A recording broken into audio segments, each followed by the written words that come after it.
whole thing of competition, and you have people who've lost their jobs, who don't have jobs anymore, sitting and saying, "Hey, Godi media." So you go on demonizing somebody, or uh, you know. Uh, demonizing is probably wrong word, but pulling them down by giving them those tags after some time. What, let me just take the name. Why should I be shy? Ravish goes on about Godi Media, right? He goes on criticizing everybody. Or you have News Laundry, who every single episode of theirs, they're pulling down Arnab Goswami, Navika, all these people, right? And now they've taken off on Aaj Tak also, because at the conclave, somebody said something. So, okay. So you go on demonizing it. Tell me one thing, when Ravish was in NDTV, didn't NDTV get the same kind of access that today probably Arnab or Navika get? They did. They did. At that time, did you find Arnab was, of course, in NDTV, but then he moved down and he was. Did you see Aaj Tak or Rajat Sharma or the other channels which were there at that time, ZTV and all these anchors who were there in those channels? Did they call NDTV Godi Media? No, they didn't. They had access, they covered it. But when you take away the access, you get this whole bunch of bitter journalists who today don't have jobs. Not because they are, I shouldn't say that they are bad journalists, just their bitterness, continuous bitterness, has made them useless as journalists. People don't believe them because okay, fine, he has fabulous subscribers for his YouTube channel, but it's an ecosystem which is watching him. That's it. Yeah.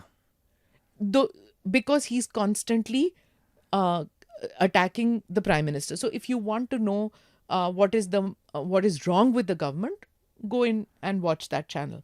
But if you want some kind of a balance, that's not where you'll go. Right. And I don't have a problem with his journalism or what he's saying. Very good. You want to do just that. That is your niche. Do it. There is scope for all kinds of journalists in this world, in this country.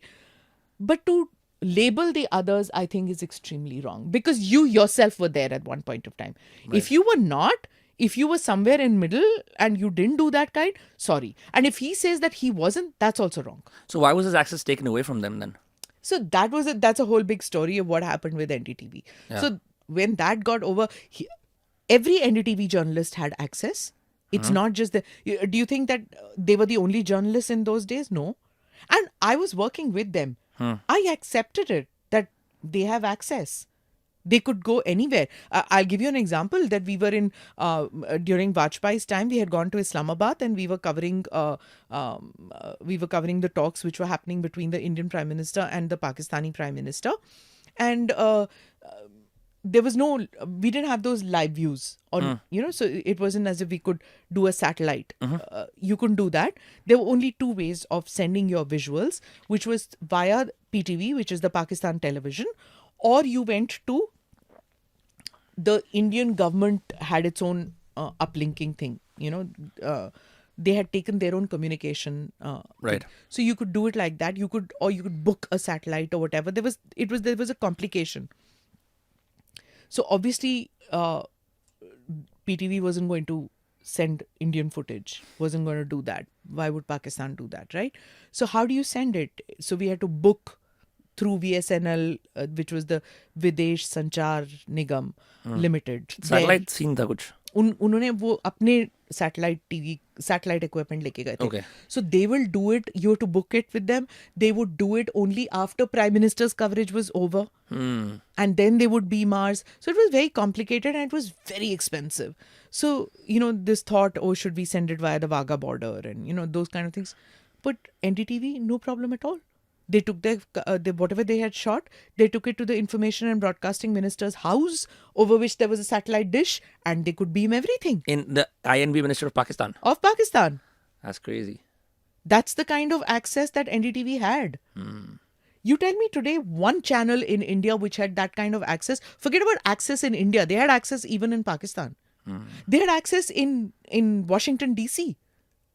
When we went to cover a prime ministerial visit in the White House, the NDTV correspondent did not have not going to say his or her, but did not have the credentials that were needed to go inside because we had to register in advance, etc., etc. And the security said, no, you cannot go in. There were a bunch of 3 or 4 people. And they have strict protocols, stricter than Very most strict. countries. Yeah. Oh my God, the Secret Service will not allow even their Secretary of State to go in and their staff if they don't have their credentials inside the White House. You have to have all your IDs, everything checked, your bag screened. And obviously because they've lost so many presidents. So we went in because we had our credentials. All of us had to go through that entire process, and we could go in. The NDTV person didn't have, right? And she insisted that my van, my OB van, will go inside the White House. I want to do a satellite direct. And they were like, you don't even have credentials to go inside. No, the ambassador was called, the ambassador came in, and she did a live broadcast from there, from the lawns of the White House. That's the kind of access that NDTV got. And how did that happen? Because the ambassador was spoken to and it happened, right?